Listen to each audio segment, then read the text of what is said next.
నమస్కారం. డిఆర్టీవీ న్యూస్కి స్వాగతం. హెడ్లైన్స్ చూద్దాం.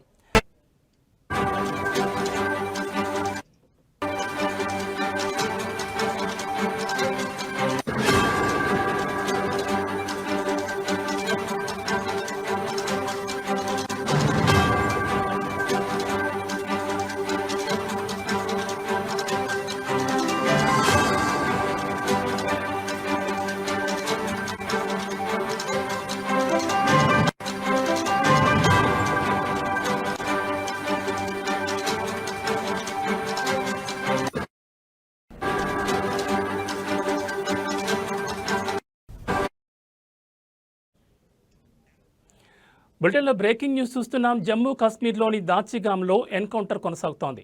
పహల్గామ్లో దాడికి పాల్పడిన ఉగ్రవాదుల కదలికలకు సంబంధించిన సమాచారంతో దాచిగామ్లో భద్రతా బలగాలు సోదాలు చేపట్టగా ఉగ్రవాదులు కాల్పులు జరిపినట్లు సమాచారం. దీంతో భద్రతా బలగాలు ఎదురుకాల్పులు జరుపుతున్నాయి. పహల్గామ్ ఉగ్రవాదులను తుదముట్టించే లక్ష్యంతో ఆపరేషన్ మహాదేవ్ చేపట్టినట్లు ఉన్నతాధికారులు తెలిపారు. ఈ ఆపరేషన్లో భద్రతా బలగాలతో పాటు జమ్మూ కాశ్మీర్ పోలీసులు పాల్గొన్నారు.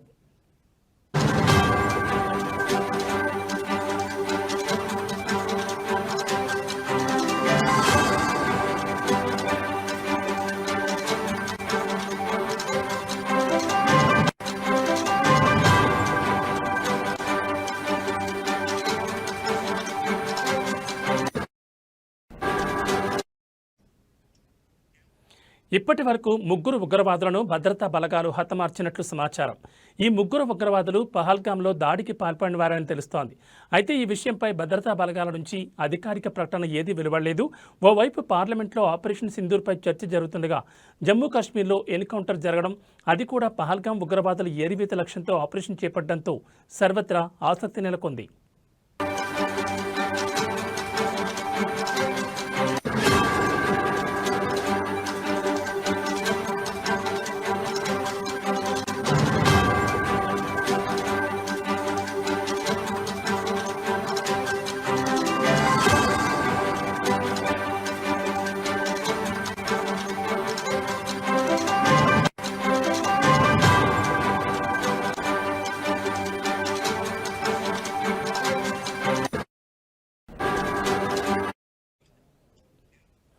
జమ్మూ కాశ్మీర్లోని దాచిగామ్లో ఎన్కౌంటర్ కొనసాగుతోంది.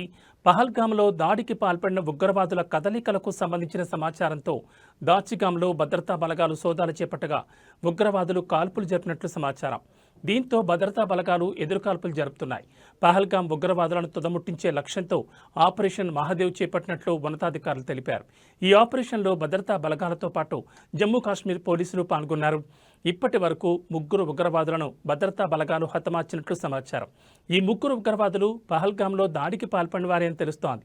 అయితే ఈ విషయంపై భద్రతా బలగాల నుంచి అధికారిక ప్రకటన ఏదీ వెలువడలేదు. ఓవైపు పార్లమెంట్లో ఆపరేషన్ సింధూర్పై చర్చ జరుగుతుండగా జమ్మూ కాశ్మీర్లో ఎన్కౌంటర్ జరగడం, అది కూడా పహల్గామ్ ఉగ్రవాదుల ఏరివేత లక్ష్యంతో ఆపరేషన్ చేపట్టడంతో సర్వత్రా ఆసక్తి నెలకొంది.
బులెటిన్లో మరో బ్రేకింగ్ న్యూస్ చూస్తున్నాం. ప్రఖ్యాత సంగీత దర్శకుడు మ్యూజిక్ మాస్ట్రో ఇళయరాజాకు దేశ అత్యున్నత న్యాయస్థానం సుప్రీంకోర్టులో షాక్ తగిలింది. ఈ మేరకు 536 సంగీత రచనలకు సంబంధించి కాపీరైట్ వివాదం కేసును బాంబే హైకోర్టు నుంచి మద్రాస్ హైకోర్టుకు బదిలీ చేయాలని ఆయన ఇటీవలే సుప్రీంకోర్టులో పిటిషన్ దాఖలు చేశారు. అయితే ఇవాళ మరోసారి ఆయన పిటిషన్పై విచారణ చేపట్టిన justice K Vinod Chandran, justice N V Anjaria ధర్మాసనం ఇళయరాజా పిటిషన్ను డిస్మిస్ చేస్తూ తీర్పును వెలువరించింది.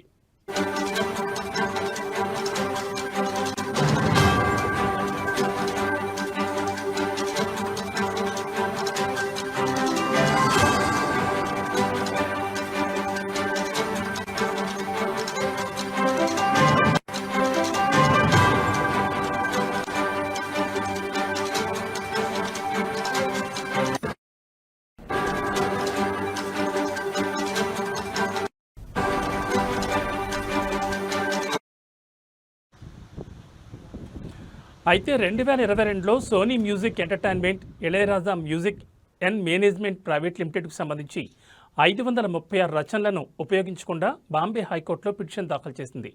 అదేవిధంగా ఆ రచనలపై హక్కులతో పాటు ఓరియంటల్ రికార్డ్స్, ఎకో రికార్డింగ్ తమ పరిధిలో ఉన్నాయని సోనీ పేర్కొంది. అయితే Ilaiyaraaja music and management private limited compose చేసిన 536 రచనల్లో 310 రచనలకు సంబంధించి మద్రాస్ హైకోర్టులో కేసు సమాంతరంగా నడుస్తోంది. దీంతో ఇళయరాజా కేసును బాంబే హైకోర్టు నుంచి మద్రాస్ హైకోర్టుకు బదిలీ చేయాలని ఇళయరాజా సుప్రీంకోర్టులో పిటిషన్ దాఖలు చేయగా ఆ పిటిషన్ను తాజాగా ధర్మాసనం డిస్మిస్ చేసింది.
బులెటిన్లో మరో బ్రేకింగ్ న్యూస్ చూస్తున్నాం. కర్ణాటకలో కురుస్తున్న భారీ వర్షాల కారణంగా కృష్ణా నదికి మరోసారి వరద పోటెత్తింది.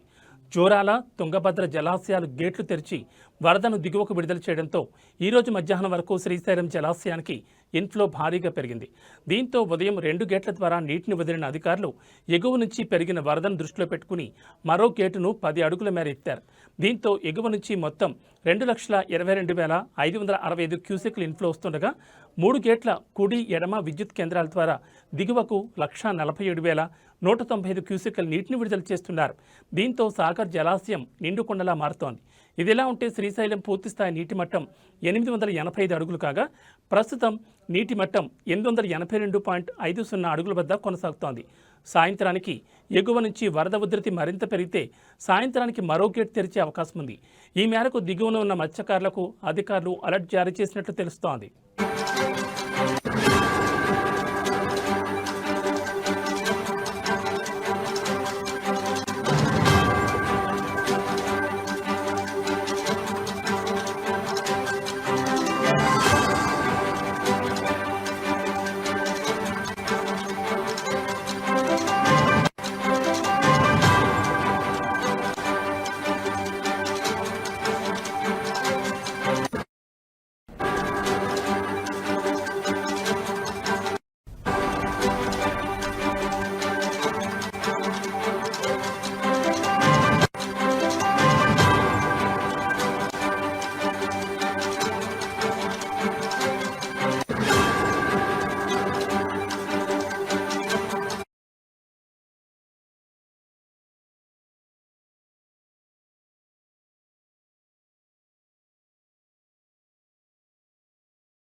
ప్రభుత్వ పాఠశాలలో విద్యాబోధన పెంపొందించే దిశగా ప్రభుత్వం చర్యలు తీసుకుంటున్నప్పటికీ నియోజకవర్గంలోని అక్కడక్కడ ప్రభుత్వ పాఠశాలలు శిథిలావస్థకు చేరుకుంటున్నాయి.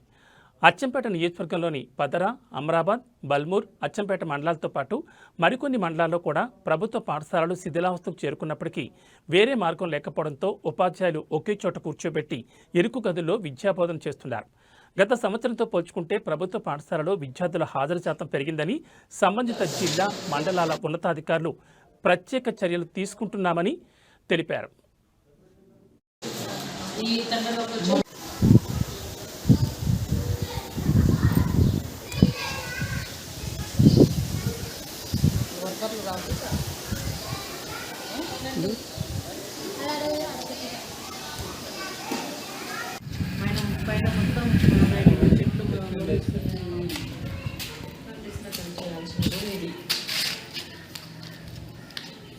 చెట్లు మొలిచినాయి సార్ అక్కడ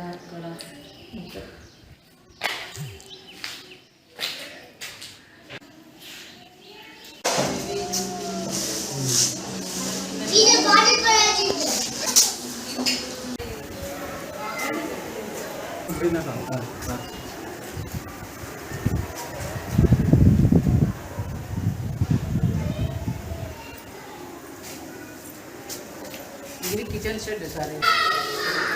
చెప్పండి సార్. నమస్కారం సార్. నా పేరు డి సునీతాబాయి, తెలుగు ఎస్ఏ. నేను ఎంపీ యూపీఎస్ ఇప్పలపల్లి పదరా మండలంలో పనిచేస్తున్నాను. ఇప్పుడు మా స్కూల్ పరిస్థితులు స్థితిగతులను చూస్తే బిల్డింగ్ కొంచెం కొరతగా ఉంది సార్ మాకు. తర్వాత కిచెన్ షెడ్ కొరత ఉంది. వాటర్ ఫెసిలిటీస్ లేదు సార్. టీచర్లు శాంక్షన్ పోస్టులు 9 మంది, అందులో 7 మెంబర్స్ పనిచేస్తాను. 3+4 ఒకరు బిఎండీలో ఉన్నారు. 3+3 వర్క్ చేస్తున్నాం సార్. 90 మెంబర్స్ స్టూడెంట్స్ ఉన్నారు సార్ మా దగ్గర. పిఎస్ యూపీఎస్ కలిపి 9 మంది పిల్లలు విద్యార్థులు చదువుతున్నారు. కొంచెం గ్రౌండ్ కూడా ఇక్కడ ఒక బిల్డింగ్ ఉంది సార్, పాత బిల్డింగ్ ఉంది. ఆ బిల్డింగ్ని కొంచెం డిస్మెంటల్ చేసి కిచెన్ షెడ్ తయారు చేస్తే మాకు బాగా హెల్ప్ఫుల్గా ఉంటుంది. ఒకటి వాటర్ ఫెసిలిటీస్ ఒక్కసారి ఇక్కడ ఇప్పలపల్లిలో ఏంటంటే సింగిల్ ఫేస్ మోటార్ పనిచేస్తుంది. ఒక సింగిల్ మోటార్ ఫేస్ ఇచ్చి వాటర్ ఫెసిలిటీస్ కల్పిస్తే విద్యార్థులకు చాలా హెల్ప్ చేసిన వాళ్ళు అవుతారు.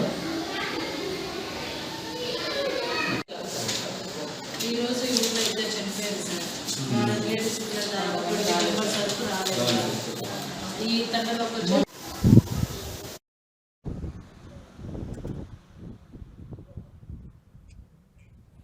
శ్రీ సత్యసాయి జిల్లా కొత్త చెరువు మండల కేంద్రంలో ఎన్నో రోజుల నుంచి ప్రధాన రహదారులు ఆక్రమణకు గురికావడంతో రాకపోకలకు తీవ్ర ఇబ్బందులు ఎదుర్కొంటున్న ప్రజానీకం ఫిర్యాదు మేరకు అధికారులు ఆక్రమ కట్టడాలను జేసీపీల సహాయంతో తొలగిస్తున్నారు.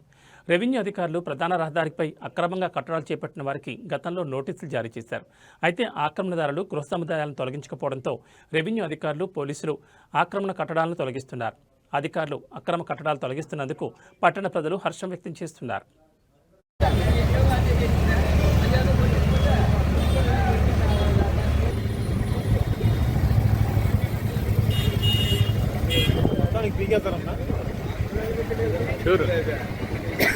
అది చూడాలి.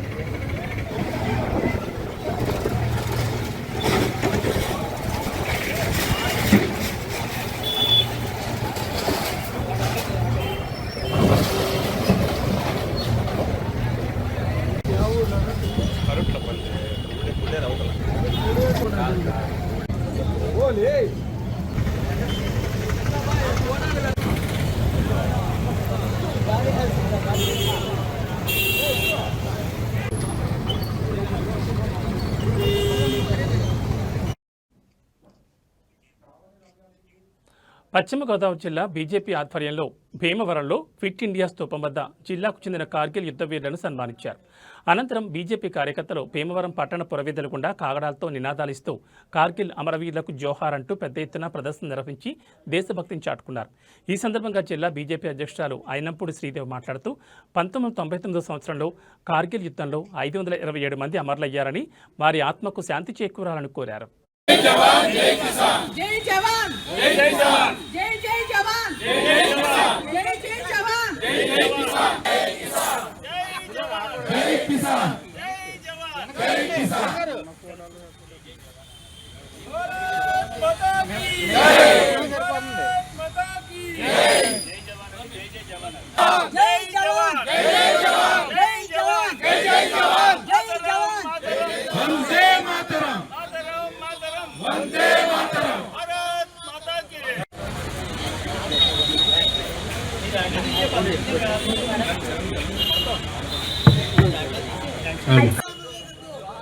भारत माता की जय, भारत माता की जय, भारत माता की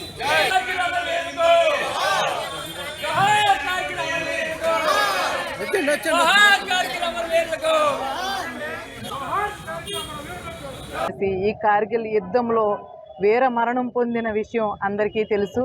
వారందరికీ కూడా ఈరోజు భారతీయ జనతా పార్టీ తరఫున ఘనమైన నివాళులు అర్పించడం జరుగుతుంది. అలాగే ఈరోజు కార్గిల్ యుద్ధం ఆ రోజు ఉన్న ప్రధానమంత్రి వాజ్పేయి గారు ఆయన సహాయ సహకారాలు సైనికులకి ఇవ్వటమే కాకుండా ఈ యుద్ధంలో ఘనమైన విజయాన్ని కలగడానికి ముఖ్య పాత్రధారి వాజ్పేయి గారు.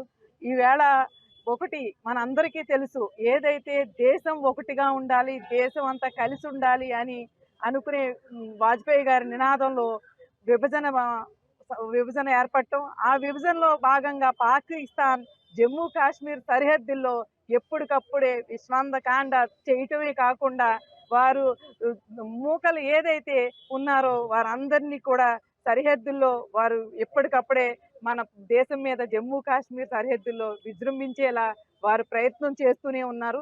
దానిలో భాగంగా ఈ కార్గిల్ యుద్ధం ఈరోజు అనేక మంది సైనికులు ప్రాణాలు కోల్పోయి ఈవేళ అసురు బారిన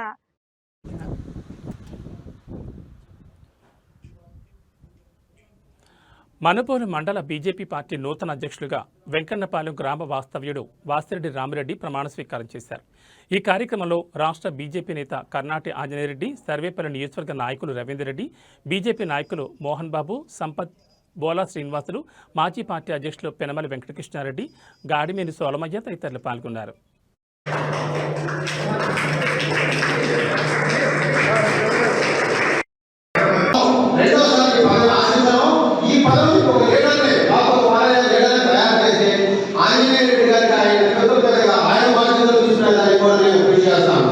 నేను డెవలప్ అయ్యి పార్టీ డెవలప్ చేసి ఇంకొక నాయకులు ఇమీడియట్గా రెడీ అయ్యే పరిస్థితులు కల్పిస్తానని మీకు సభాపూర్వకంగా మనం చేస్తున్నాను. Thank you. ఆంజనేయ రెడ్డి గారు నాకు ముఖ్యంగా ఎందుకు నచ్చారంటే సమస్యల పట్ల ఆయన పోరాడే విధానం నచ్చింది.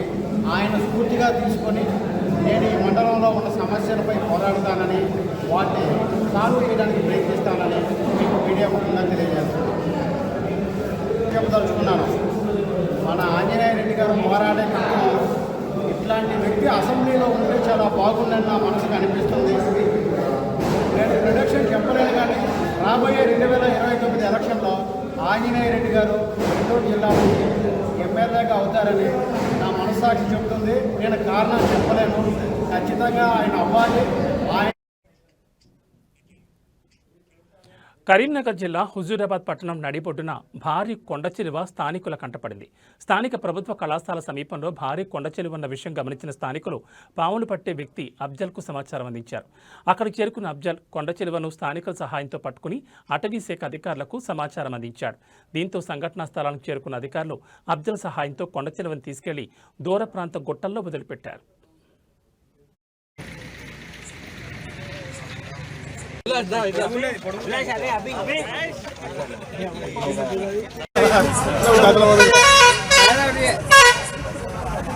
అల్లుడు మెడలేసుకో.